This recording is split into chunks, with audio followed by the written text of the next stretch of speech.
ये भगवान कृष्ण की जमीन है और यहाँ पे किसी भी प्रकार की अवैध मजार हम नहीं चलाएंगे। यह वास्तव में जिनके द्वारा ये ज़मीन खरीदी गई थी वह मूल रूप से विदेश में निवास कर रहे थे, विदेशी नागरिक थे। और जो भारत में कानून में उत्तर प्रदेश सरकार की जो व्यवस्था है जिसके अनुसार उनको परमिशन लेकर इस भूमि को क्रय करना चाहिए था। दोस्तों, बराबर देश में बुलडोज़र चल रहा है और ये बुलडोज़र एक्शन मुसलमानों पर हो रहा है। जी हाँ, गुजरात से यूपी तक मज़ार, मस्जिद और ब्रिटिश मौलाना के मदरसे पर बड़ा एक्शन हुआ। नमस्कार दोस्तों, मेरा नाम हैदर अब्बास नकवी है और आप लोग देख रहे हैं स्वतंत्र की ये स्पेशल रिपोर्ट। आज देश के कई राज्यों में उन कार्रवाइयों की चर्चा है जहां मुस्लिम समुदाय से जुड़े कुछ धार्मिक ढांचों, मज़ारों, मदरसों और संपत्तियों पर प्रशासन ने बुलडोज़र एक्शन किया। सवाल उठ रहे हैं, बहस तेज़ है और राजनीति भी गर्मा गई है।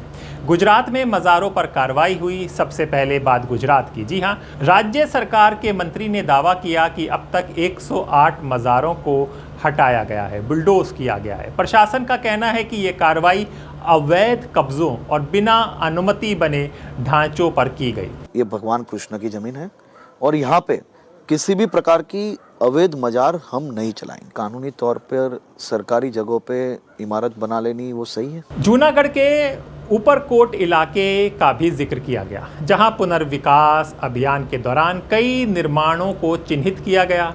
ये ज़्यादातर निर्माण मुसलमानों के बताए जा रहे हैं। सरकार का संदेश साफ है, सरकारी ज़मीन पर कब्जा बर्दाश्त नहीं होगा। राजकोट में सबसे बड़ा डिमोलिशन ड्राइव चला। जी हाँ, राजकोट के जंगलेश्वर इलाके में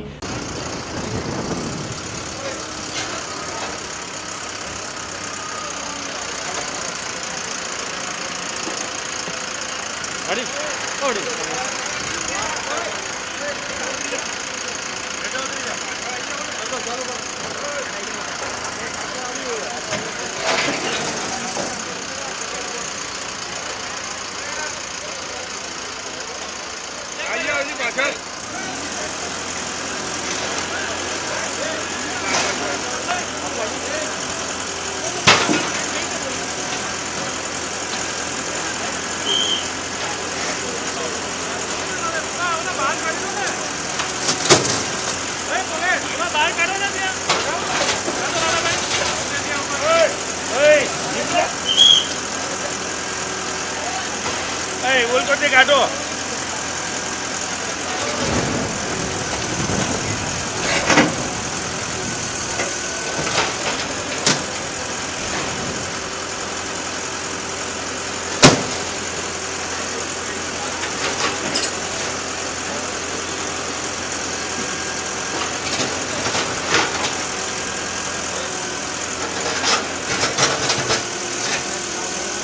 काका अरे आओ। अरे नीचे काको से।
1400 से ज़्यादा अवैध निर्माणों पर बिल्डोज़र चलाया जा रहा है। प्रशासन का दावा है कि नदी किनारे और सड़क किनारे वर्षों से कब्जा किया गया था। करीब 1500 पुलिसकर्मी और 1200 से ज़्यादा अधिकारी कर्मचारी मौके पर तैनात किए गए। पूरे इलाके को 7 सेक्टर में बांटकर कार्रवाई की गई। अब बात हरिद्वार की करें। जी हां, हरिद्वार में मज़ार और मस्जिद पर एक्शन भी लगातार चल रहा है। उत्तराखंड के हरिद्वार में भी प्रशासन ने अवैध बताए जा रहे कुछ धार्मिक ढांचों पर कार्रवाई की। ये धार्मिक ढांचे मज़ार और मस्जिद हैं, मुसलमान से ताल्लुक़ रखते हैं।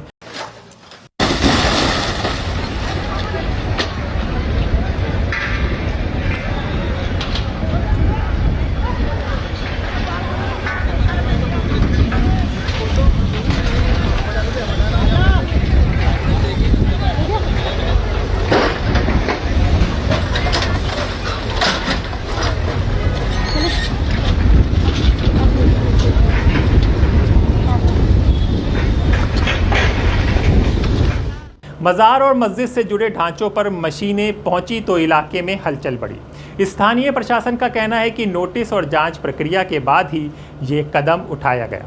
अब बात करते हैं यूपी की। यूपी में ब्रिटिश मौलाना के मदरसे पर बिल्डोज़र चल गया।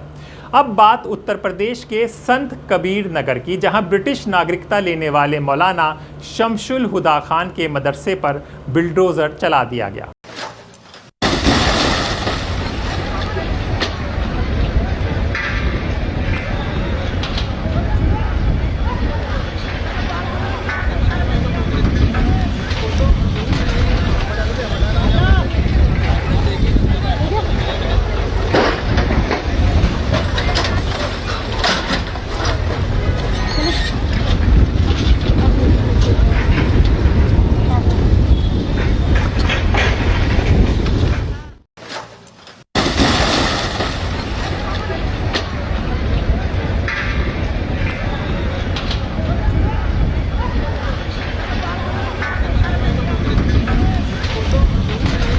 प्रशासन का कहना है कि ज़मीन विवाद मान्यता सरकारी रिकॉर्ड की प्रक्रिया पूरी होने के बाद ये कार्रवाई की गई।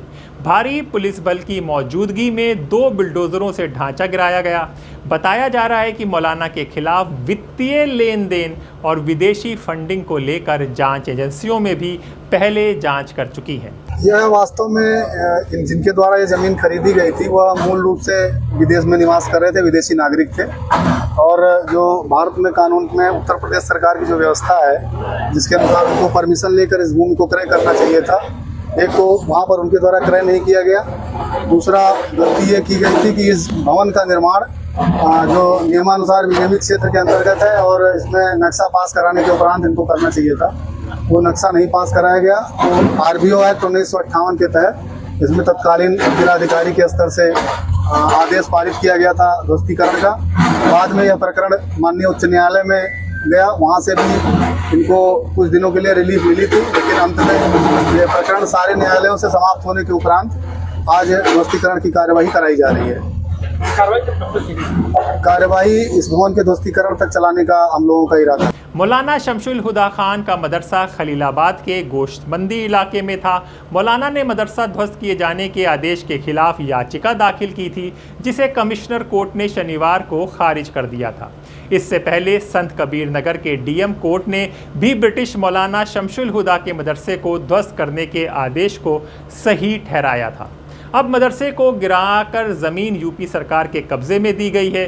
संत कबीर नगर यूपी के संत कबीर नगर में ब्रिटिश मौलाना शमशुल हुदा के मदरसे को प्रशासन ने बिल्डोज़र से गिरा दिया इस रविवार को। जी हां, प्रशासन ने बड़ी तादाद में पुलिस तैनात की, जिसके बाद 2 बिल्डोज़र लाकर मौलाना शमशुल हुदा खान के मदरसे को गिराने की कार्रवाई की गई।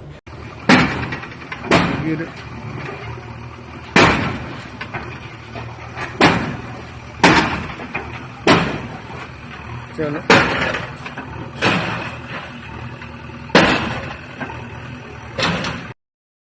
ब्रिटिश मौलाना के मदरसे पर बुलडोज़र कार्रवाई के दौरान खलीलाबाद के SDM हृदय तिवारी, मेहंदावल SDM अरुण कुमार मौजूद थे। शमशुल हुदा खान के खिलाफ ED ने भी मनी लॉन्ड्रिंग की जांच की थी। मौलाना शमशुल हुदा खान का मदरसा खलीलाबाद गोश्तमंदी इलाके में था। मौलाना ने मदरसा ध्वस्त किए जाने के आदेश के खिलाफ याचिका दाखिल की थी, जिसे कमिश्नर कोर्ट ने खारिज कर दिया था, जो हम आपको पहले बता चुके हैं। ऊपर प्रशासन ने पहले ही शमशुल के मदरसे को सील कर ज़मीन को यूपी सरकार के खाते में दर्ज कर दिया था। इस मदरसे की मान्यता निलंबित की गई थी, जिसके बाद एसडीएम कोर्ट ने इसे ध्वस्त करने के आदेश जारी किए थे, जिसके बाद मौलाना शमशुल हुदा खान ने डीएम कोर्ट में अपील की थी। तमाम तथ्यों पर गौर करने के बाद डीएम कोर्ट ने भी ध्वस्तीकरण को मंजूरी दी।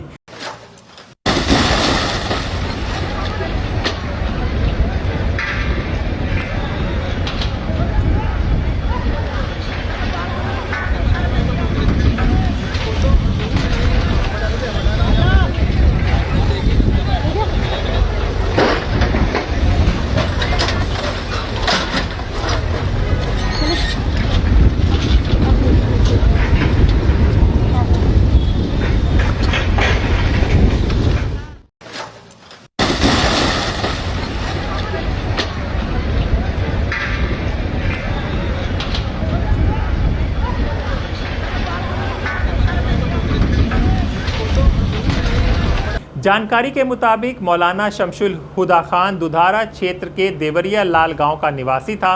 वो पहले आजमगढ़ के एक मदरसे में पढ़ाते थे।